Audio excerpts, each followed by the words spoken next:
Saludos amigos, gracias por la amabilidad de la compañía. Soy Cristino del Castillo y este es su programa A Quemarropa.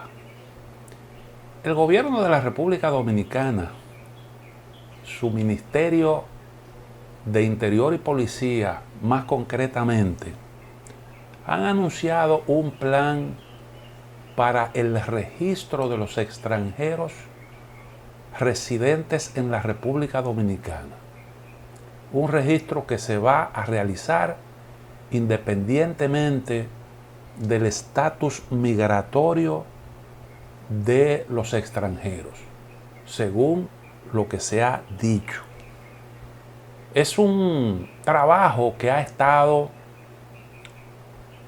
en las manos del viceministro de Interior, el señor Juan Manuel Rosario, que es un hombre que conoce muy bien el tema de las migraciones y maneja al dedillo la legislación nacional al respecto, y también maneja muy bien todas las convenciones, todas las disposiciones jurídicas que existen actualmente en el derecho internacional sobre la materia. Es un especialista en estos temas.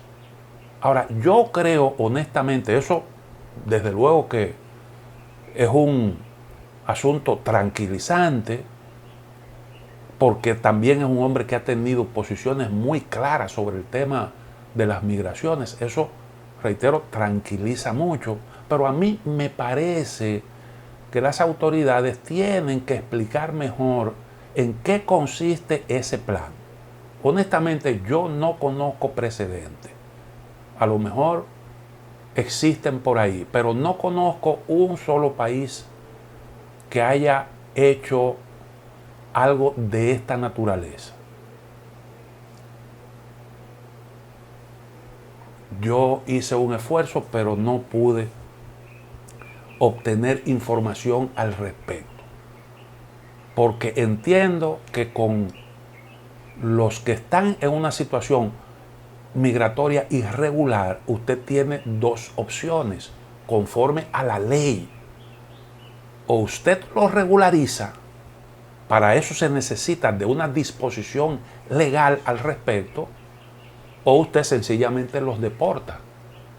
Para regularizarlos se requiere de una normativa que encaje dentro de las disposiciones que existen en República Dominicana y que castigan incluso la violación, la entrada irregular al territorio dominicano. Entonces, no sé cómo se puede usted, la autoridad, ir a registrar a una persona que de antemano le confiesa a usted responsable de hacer valer la legislación en materia migratoria. Usted le confiesa que la está violando y usted le da un documento a esa persona. Yo eso honestamente no lo entiendo, porque usted o regulariza o usted expulsa. La ley eso no lo contempla. Y no sé si se ha aprobado algo que sirva de aval para un programa de este tipo. ¿Cómo es que se ha justificado esto? Bueno, se dice que se creará una base de datos que contendrá las huellas dactilares y fotografías para el reconocimiento facial de los extranjeros.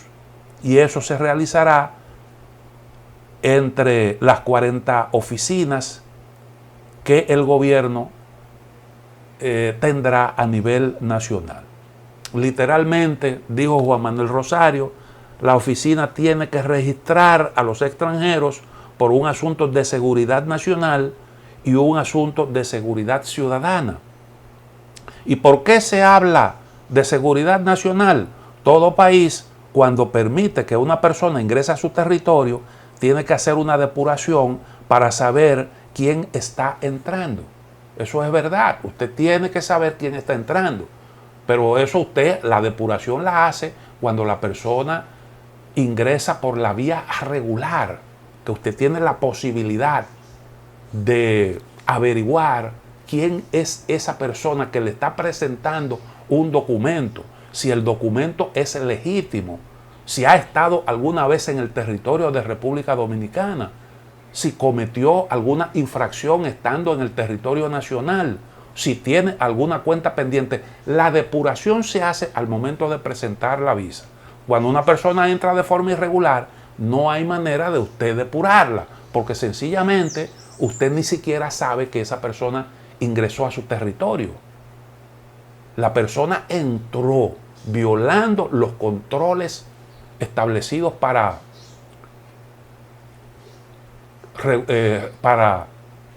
el ingreso de cualquier persona extranjera a su territorio. Entonces ahí no hay posibilidad de usted hacer ninguna depuración. La depuración no se hace. Nosotros no depuramos a nadie. Bueno, algunas excepciones habrán, pero normalmente eso aquí funciona de una manera arbitraria. Y hemos cometido un error de establecer incentivos o de tener una disposición que permite al funcionario consular lucrarse con el otorgamiento de una visa. Ya eso usted sabe en qué se va a traducir de antemano, eso no hay ni siquiera que discutirlo. Si mis ingresos dependen de la cantidad de visas que yo otorgue, mientras más visas, más dinero, pues yo eso lo voy a convertir en un negocito. Y por eso usted ve que hay un montón de visas que se dan sin ningún tipo de control. Incluso las visas con fines de las visas a los estudiantes se otorgan sin miramiento. Y aquí entonces hemos acumulado una cantidad de gente que tiene visa de estudiante, que las renueva periódicamente, pero no está inscrito en ninguna universidad. Y consigue una renovación automática, vive legal, supuestamente con el estatus de estudiante, pero no está inscrito en ninguna universidad. Nosotros no hemos cumplido con la ley al respecto, no hacemos la depuración. ¿Cómo nosotros vamos a regular al que está, o sea, cómo vamos a registrar al que está irregular? Y de antemano nos dicen las autoridades que es posible la deportación. Entonces, ¿quién se va a acoger a eso? Si usted no me garantiza, si usted no me da nada a cambio, ¿cómo es que yo voy a aceptar? Yo voy a acudir a darle a usted mis datos, a decirle a usted dónde yo vivo, qué es lo que yo hago. Y si me mudo, tengo que decirle a usted dónde voy a estar. Pero al mismo tiempo soy sujeto de deportación. ¿Qué incentivo tengo yo para acudir a ese llamado que usted está haciendo para fines de registro?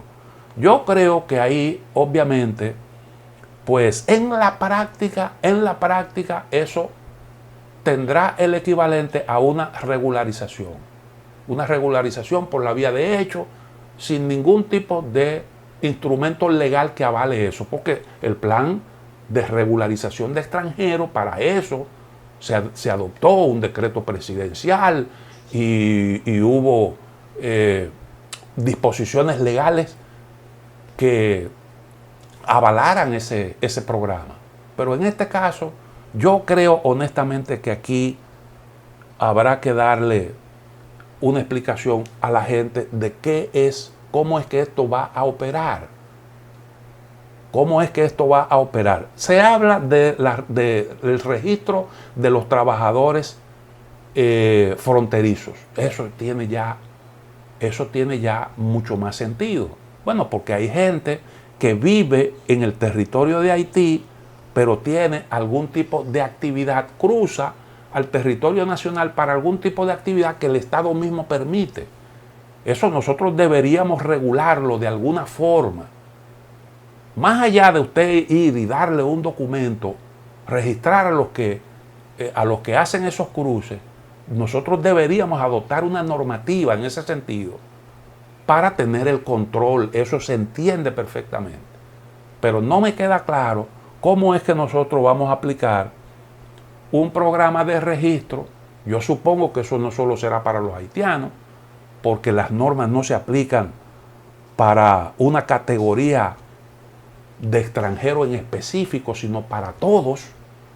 Debe ser, eso es lo que los acuerdos internacionales contemplan, porque de lo contrario se pudiera entender como que hay algún sesgo con determinados grupos o determinados grupos de migrantes, y eso no debe ser. Entonces a mí me parece como que es un tema que hay que tratarlo con un poco más de claridad. No lo entiendo honestamente. Personalmente a lo mejor me puedan convencer de que eso es bueno, de que eso procede y de que es conforme a la ley. Y reitero, lo está manejando gente como ya cité, mencioné a Juan Manuel Rosario, que es una persona que entiende muy bien el tema, que conoce bien la legislación, que lo supongo muy bien intencionado, pero para que la gente entienda bien, e incluso para el propio extranjero residente en el territorio nacional. Porque así como están planteadas las cosas, yo no le auguro mucho éxito a ese plan. Porque usted tiene que darle un sentido al individuo para que asuma un costo, aunque sea el de transporte y el esfuerzo que eso conlleva, para ir a obtener, para ir a dar sus datos y estar en una base, en un registro. Vamos a una pausa, volvemos en un momento.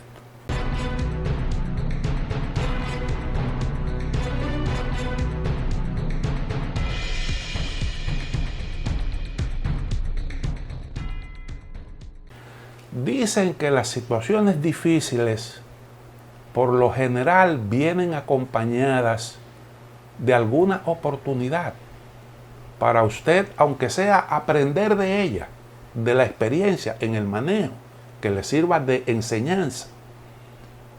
Y además porque a veces, cuando hay situaciones difíciles, usted puede aprovechar para de alguna forma conseguir lo que determinadas circunstancias no le habían permitido. Muchas situaciones difíciles vienen acompañadas de oportunidades, y yo creo que la realidad que está viviendo hoy Haití es un grave problema para la República Dominicana, pero ahí también hay oportunidades. Una de ellas es la posibilidad que hay de crear conciencia, la oportunidad que nos brinda esa crisis, tal y como está planteada en el vecino país, para nosotros crear conciencia a nivel de la comunidad internacional sobre el tema que está manejando la República Dominicana, no de ahora, sino desde hace bastante tiempo. Porque en la comunidad internacional nunca se ha entendido bien ese problema. A nosotros nos condenaron por la sentencia del Tribunal Constitucional. Nos han condenado por el manejo que hemos tenido del tema migratorio, que no ha sido el más afortunado. Lo hemos dicho desde siempre. Porque nosotros apostamos a que podíamos convivir con ese asunto y a manejar eso como nos diera la gana, sin vernoslas con las exigencias de una legislación internacional que cada vez evolucionaba más hacia el respeto de los derechos de los migrantes y todas esas cosas que nosotros estamos acostumbrados a escuchar. Entonces no supimos darnos cuenta de que había que ordenar la casa y darle un tratamiento distinto a ese asunto, a sabiendas de que había gente con un estatus irregular en República Dominicana que o merecían un estatus diferente o de alguna forma ya se lo habían ganado.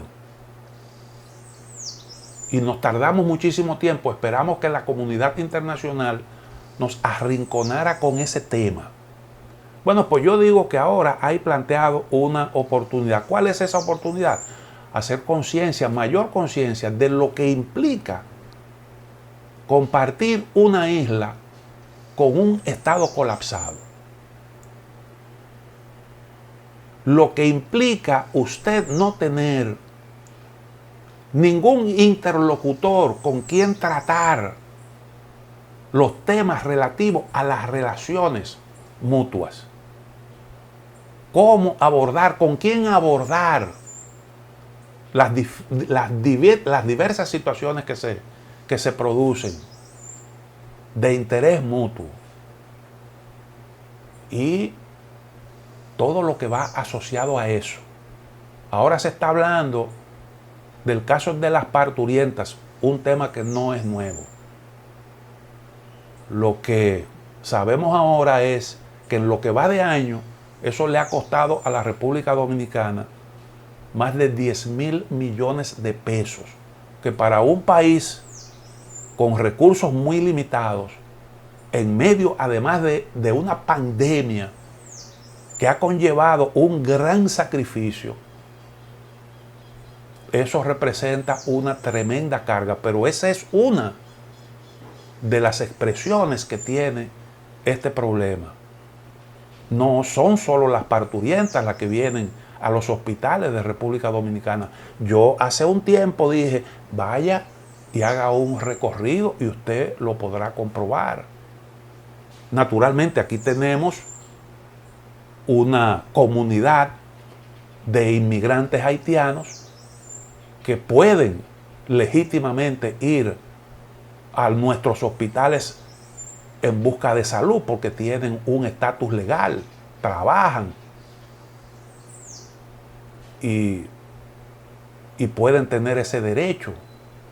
Lo otro es esa práctica de parturientas que llegan aquí traídas por organizaciones no gubernamentales que tienen eso como una actividad fundamental suya y reciben financiamiento externo para que se dediquen a esas cosas, lo cual es una manera de tirarle una canana, como decimos aquí, una tremenda responsabilidad a la República Dominicana. El paritorio de Haití, República Dominicana. Usted hace el amor de aquel lado y viene a dar a luz de este lado.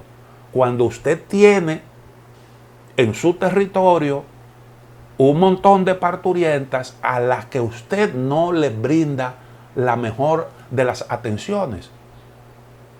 Y cuando usted mismo tiene capacidad limitada para atender las necesidades de su propia población.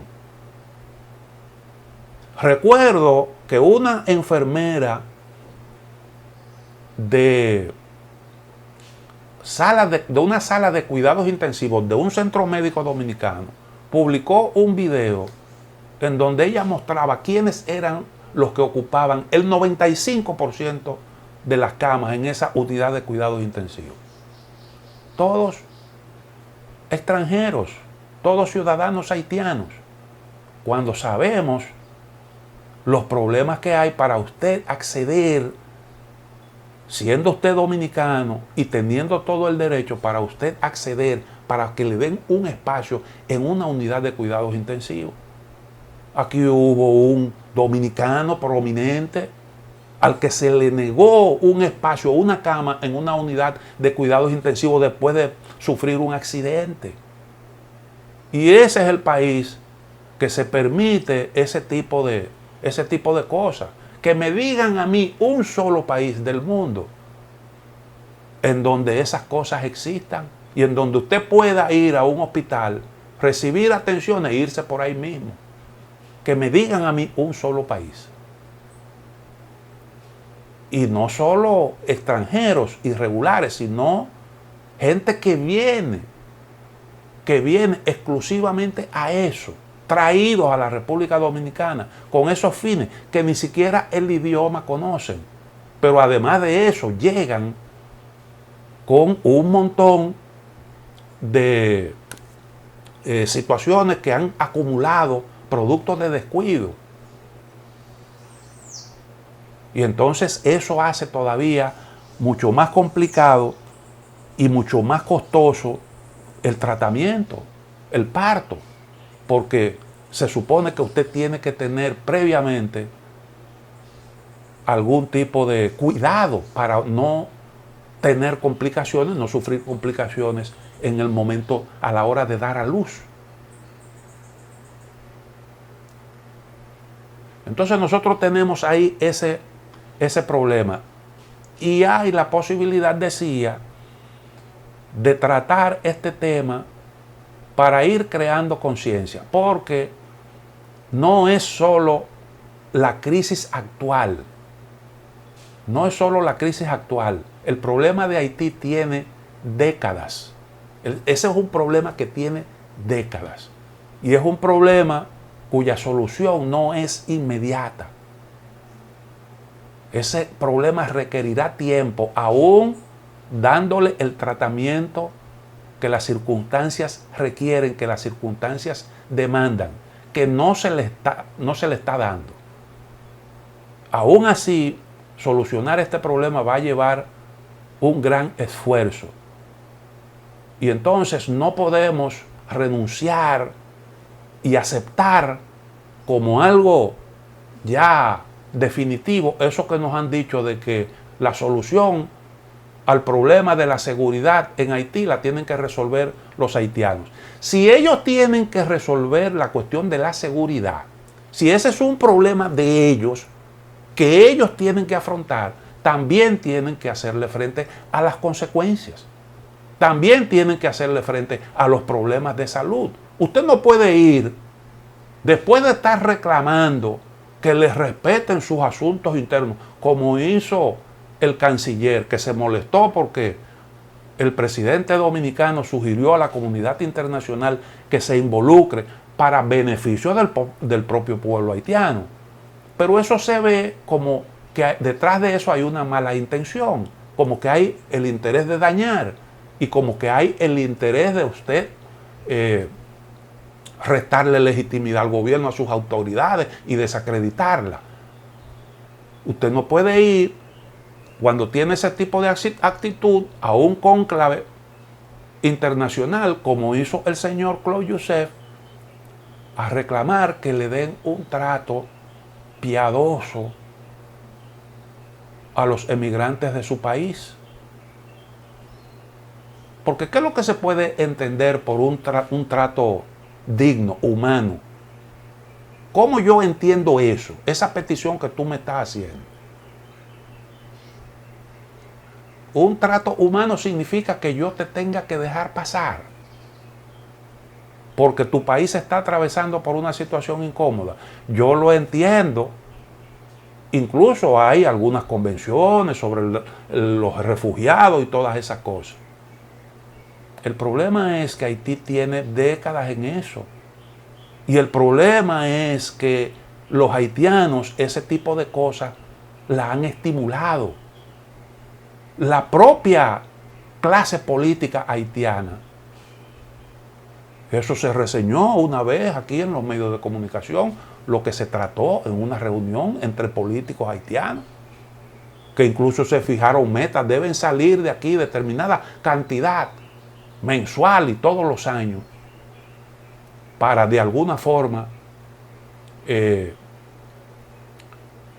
equilibrar, para de alguna forma responder a las propias necesidades o frente a la incapacidad del Estado de darle respuesta a las necesidades de su propia gente, y como un mecanismo de recibir remesas. Eso se trató y ese es el abordaje. Incluso yo aquí cité el editorial del principal diario haitiano, donde se refería a los migrantes como los diplomáticos de la mar.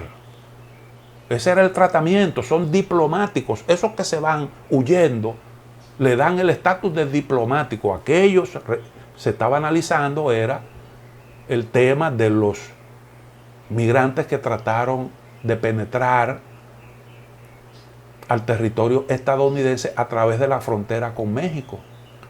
Y Haití protestó por eso, por el tratamiento que recibieron allí los inmigrantes haitianos. Ahora, ¿qué tratamiento es el que usted aconseja que se le dé?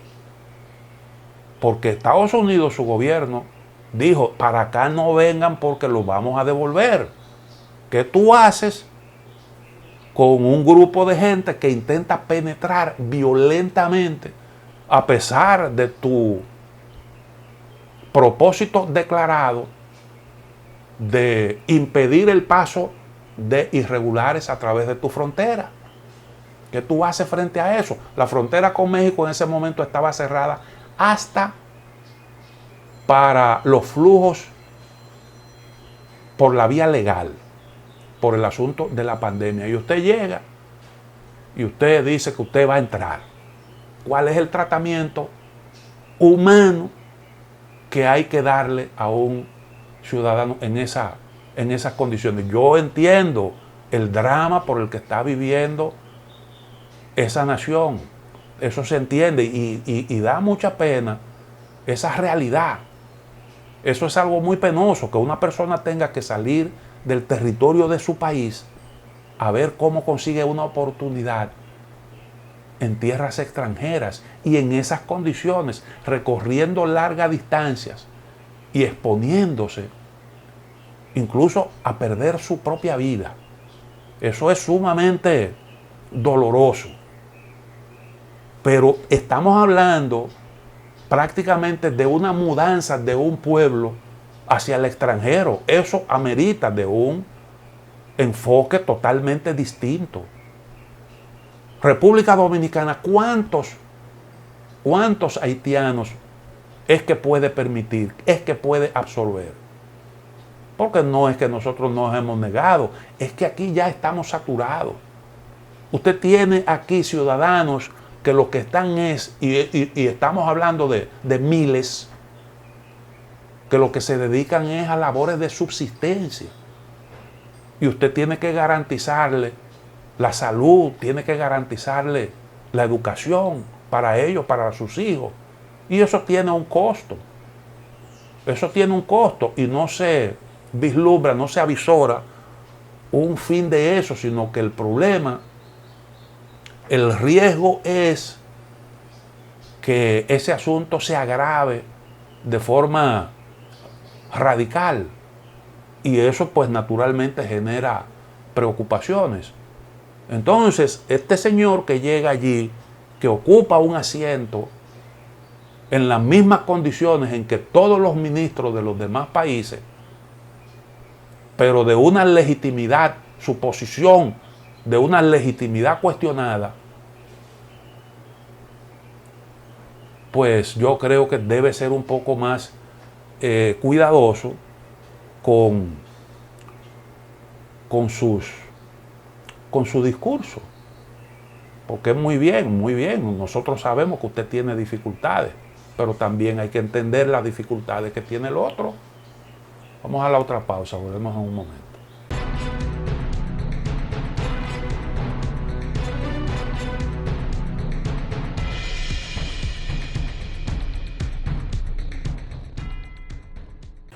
República Dominicana debe continuar adelante con su labor de sensibilización de la comunidad internacional frente al drama que vive Haití. Es necesario hacer hincapié en el tema de la seguridad regional y debe seguir haciendo hincapié, énfasis en el tema de la necesaria solidaridad con el pueblo haitiano. Porque lo que están viviendo los haitianos ahora mismo es una situación sumamente complicada. Y hay una hambruna, y hay un problema de inseguridad, hay dificultades para usted recibir una atención médica frente a un problema que se le presente. Es un drama, lo que se está viviendo ahí es un tremendo drama. Además, con una región todavía recogiendo escombros después de un terremoto de más de 7 grados en la escala de Richter y con unas pandillas que te mantienen en zozobra permanente. Entonces nuestro discurso tiene que ser en ese sentido permanente, la labor tiene que ser No nos podemos cansar de eso. República Dominicana hizo su esfuerzo en la reunión que se celebró hace poquito, hace un par de días en Guatemala, la reunión de la OEA. Nosotros allí planteamos nuestras inquietudes con respecto al tema haitiano. Según lo que ha trascendido, hubo un esfuerzo de la diplomacia dominicana por lograr que el tema de Haití se incluyera en la agenda. Pero eso no fue posible. Y yo creo que eso retrata de cuerpo entero a la OEA. Por eso es que he dicho que no es un organismo confiable para usted estar exigiendo que se involucre en el asunto haitiano. ¿Ustedes saben por qué? Bueno, porque a través de la OEA hay potencias que hacen lo que les dé la gana sin dar la cara. Y eso nosotros tenemos que verlo detenidamente. La OEA no es confiable porque se maneja con sesgo, porque es una entidad al servicio de determinados intereses, y eso está claro.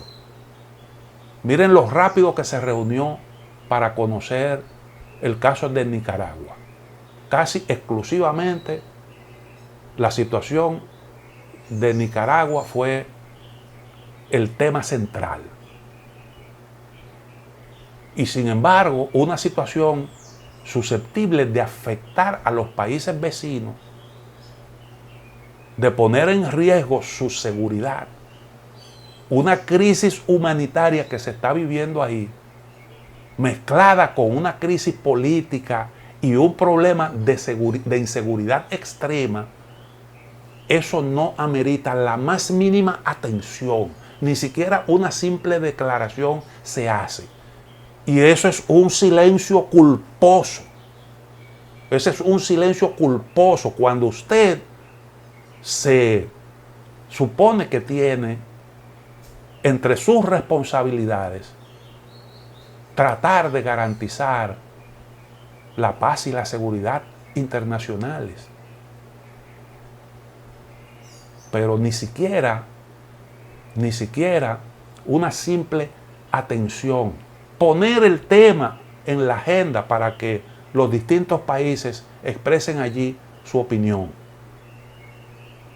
Pues lógico que después de lo dicho por un subsecretario de Estado de los Estados Unidos, de que la comunidad internacional no se involucrará en los asuntos de Haití, pues eso es una orden.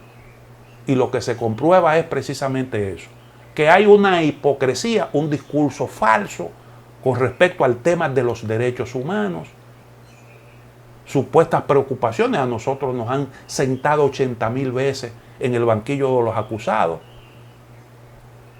por supuestamente haber violado los derechos de los haitianos. Pero cuando los derechos de los haitianos se violan masivamente en su propio territorio, cuando los asesinan, cuando la gente allí se muere de hambre, no hay la más mínima preocupación. Entonces eso lo que te plantea a ti es por qué tan rápidamente se le hace un expediente a República Dominicana. A nosotros nos han hecho 800,000 informes. ¿Por qué en el caso de República Dominicana se actúa de forma tan acelerada, pero frente a al drama que se está viviendo en el propio país, en donde hasta el presidente fue asesinado sin que se haya establecido hasta el momento la más mínima responsabilidad? Usted mantenerse de espalda a eso y mantener silencio, eso es un silencio culposo. Y para nosotros eso tiene que ser altamente preocupante. Si yo hubiese sido República Dominicana, yo hubiese ido a la reunión de la OEA, hubiese hecho un llamado urgente a la comunidad internacional a ser responsable, a no darle la espalda a un pueblo que está sufriendo, que está siendo víctima de una situación que en el caso de nuestra América no habíamos visto en las últimas décadas, y me hubiera ido por ahí mismo, en protesta por no incluir un tema de la importancia de este en la agenda, y hubiera acusado a la organización de estar faltando a sus deberes. Me hubiera retirado de ahí. Después de hacer un llamamiento a la comunidad internacional a tomar nota sobre la cuestión y a decidir, me retiro. Y nosotros cometimos el error de ir allí con un bizcochito para eso que eufemísticamente se llama comunidad internacional, planteando, diciéndole lo que es agradable al oído respecto al asunto de Nicaragua. Para eso fue que se convocó. La diplomacia es comercio, me dijo una vez un profesor a mí, un veterano en esos asuntos. Y suena grosero, pero eso es. La clave del éxito en la diplomacia está en usted identificar claramente cuáles son sus intereses, cuáles son los asuntos en los que usted puede ser más o menos flexible, qué cosas usted no negocia, cuál es el interés de la contraparte y en qué usted le puede ceder a la contraparte que no afecte su interés fundamental. En la búsqueda de ese tipo de fórmulas es en donde está el éxito de un buen diplomático. Entonces nosotros vamos allí a ser obsequiosos, a regalar. Cuando no nos dan nada, mientras estamos reclamando una actitud más responsable frente a un problema que amenaza nuestra seguridad. No le doy nada. No le doy nada.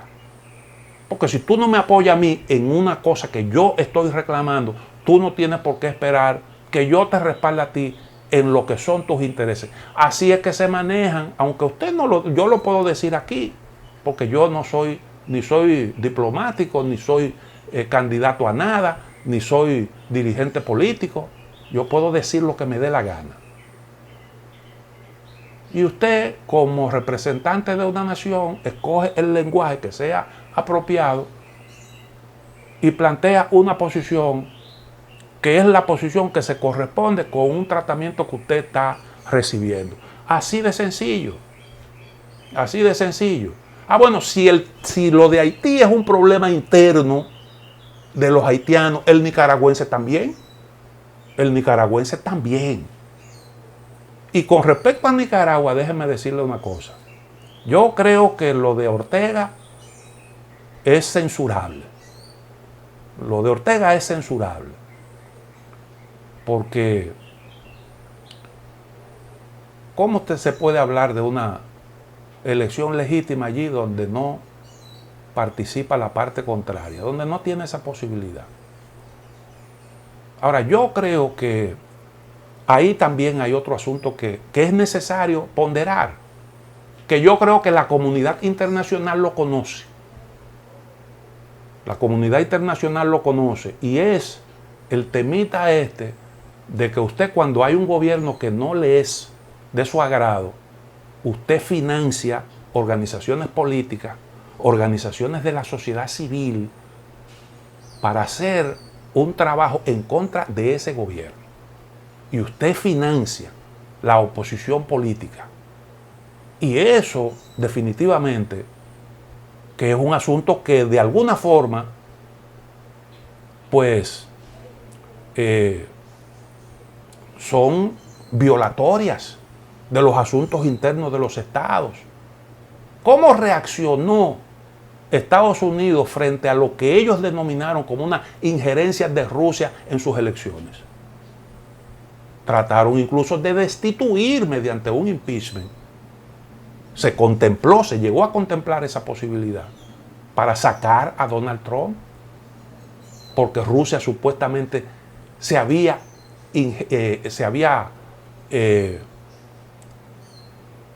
metido en los asuntos internos de ese país. Permítame hacer una pausa, vuelvo en un momentito.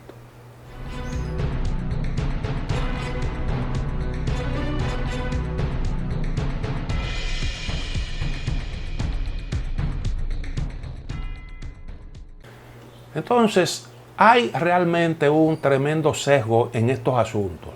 Miren lo que pasó en Ecuador. Lo que pasó en Ecuador. Es muy fácil usted hacer un expediente. Eso es lo más fácil.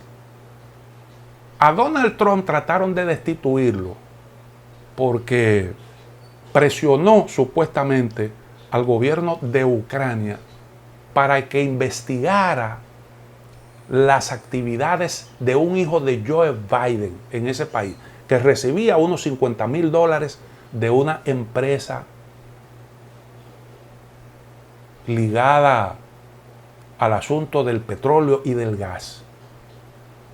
Recibía unos $50,000 y Donald Trump andaba buscando información para, sabiendo él que iba a competir con Biden, tener información suficiente como para neutralizar a su oponente en la competencia por la Casa Blanca. Y trataron de destituirlo por eso. Trataron de destituirlo por eso, porque con malas artes, haciendo presiones, trató de presionar, valga la repetición del término, a un país extranjero para que acusara a un ciudadano de los Estados Unidos. Pero ellos le hicieron un expediente a un gobierno extranjero para justificar una intervención, y no solo lo falsificaron, y eso está demostrado, no solo lo falsificaron, sino que se metieron ilegalmente y ejecutaron al presidente y sus colaboradores. Ejecutado en base a una mentira, una acusación falsa. Y no hay un detenido, no hay un preso, ni hay un procesado por esa acción. Al contrario, Colin Powell, que fue el que se presentó al Consejo de Seguridad con una sustancia, supuestamente una muestra de una sustancia química que se estaba utilizando para la producción de armas de exterminio masivo, se murió el día pasado como un héroe. Entonces, coja el caso de Ecuador. En Ecuador, Lenín Moreno se dedicó, fue vicepresidente de Correa, mientras estuvo ahí al lado de Correa y de su partido, nunca dijo absolutamente nada. Nunca dijo absolutamente nada. Y él no solo no denunció nada, sino que aceptó que lo candidatearan a la presidencia y ganó la presidencia. Y después de eso se volteó. Y entonces trató de meter preso a Correa, le hizo un expediente supuestamente de que había secuestrado a alguien o un opositor en territorio de Colombia. Correa vivía fuera del país, impidió que se registrara una organización política para competir en las elecciones. Y además de eso, cuando después de varios intentos, el correísmo logró buscar una organización, fundar una organización y lograr que se admitiera como competidor en las elecciones, entonces a Correa se le impidió que pudiera hacer hasta un spot publicitario a favor del candidato que él promovía. Hasta eso. Y nunca nadie protestó por eso. A Lula, un juez lo condenó a 1 año y 8 meses de prisión. Y se comprobó que el hombre faltó al debido proceso, que manipulaba las pruebas, que manipulaba la investigación, los fiscales responsables de eso. Él era quien los dirigía. Y la Suprema Corte de Justicia, que lo había condenado, frente a esas evidencias, lo que hizo fue que anuló todo el proceso y dejó sin efecto todas las acusaciones contra Lula. Y ese que se prestó para eso, después se fue a trabajar para una compañía estadounidense. ¿Al servicio de quién? Al servicio de la empresa que él mismo había condenado, que era la empresa Odebrecht, en un proceso de negociación con sus acreedores. Se fue a trabajar con eso, después de haberle aceptado al señor Jair Bolsonaro como una recompensa por la labor que hizo, que benefició su candidatura, le aceptó el Ministerio de Justicia, se peleó con Bolsonaro, renunció y entonces se fue a trabajar con esa empresa estadounidense. Ahora está de regreso como candidato y nadie ha dicho absolutamente nada sobre eso. Entonces así no puede ser, así no puede ser. Miren lo que está ocurriendo ahora con el caso de Bielorrusia. Ustedes saben que hay un flujo de refugiados desde la zona de Oriente Medio, Siria, Irak, Afganistán, de los países del norte de África, Libia, donde hay inquietudes por la inseguridad, donde la gente siente que no hay oportunidad por el deterioro de la situación, porque hay conflicto, porque hay sencillamente dificultades para usted tener un trabajo digno. La gente ha ido saliendo de ahí en masa. Y eso afectó a Europa y hubo unos flujos que todo el mundo sabe que eso todavía se mantiene ahí. Gente que iba en pateras, en las denominadas pateras, a través del Mediterráneo. El Mediterráneo, según algunos especialistas, se convirtió en una especie de cementerio. Y los pleitos entre los propios países europeos por cómo manejar eso y quién iba a asumir qué cuota de responsabilidad. Porque estamos hablando de refugiados, pero refugiados en el estricto sentido de la palabra. Gente que tiene razones para salir huyendo de su país por un problema de un conflicto, por un problema de inseguridad. Naturalmente siempre se mezclan los que andan buscando oportunidad económica. Pero ahí hay razones para usted hablar con toda propiedad de refugiados. Y hay convenciones internacionales que dicen cuál es el tratamiento que hay que darle a esa gente. Y usted vio en Europa, Europa se llenó de muros por donde quiera. Y una discusión de quién absorbe qué cuotas de responsabilidad con respecto a esos flujos. Y se produjo hasta la salida de Gran Bretaña de la Unión Europea. Los británicos exigían que le dieran la oportunidad de manejar su propia política migratoria. Le dijeron que no. Y entonces, bueno, pues Gran Bretaña optó por esta y otras razones dejar la Unión Europea, hacer tienda aparte. El asunto es que nunca se produjo eso que usted está viendo que ocurre ahora con respecto a Bielorrusia, porque parece que los inmigrantes que siempre han buscado oportunidades se dieron cuenta de que había alguna posibilidad de ingresar al territorio de la Unión Europea utilizando el territorio de Bielorrusia, específicamente pasando la frontera con Polonia.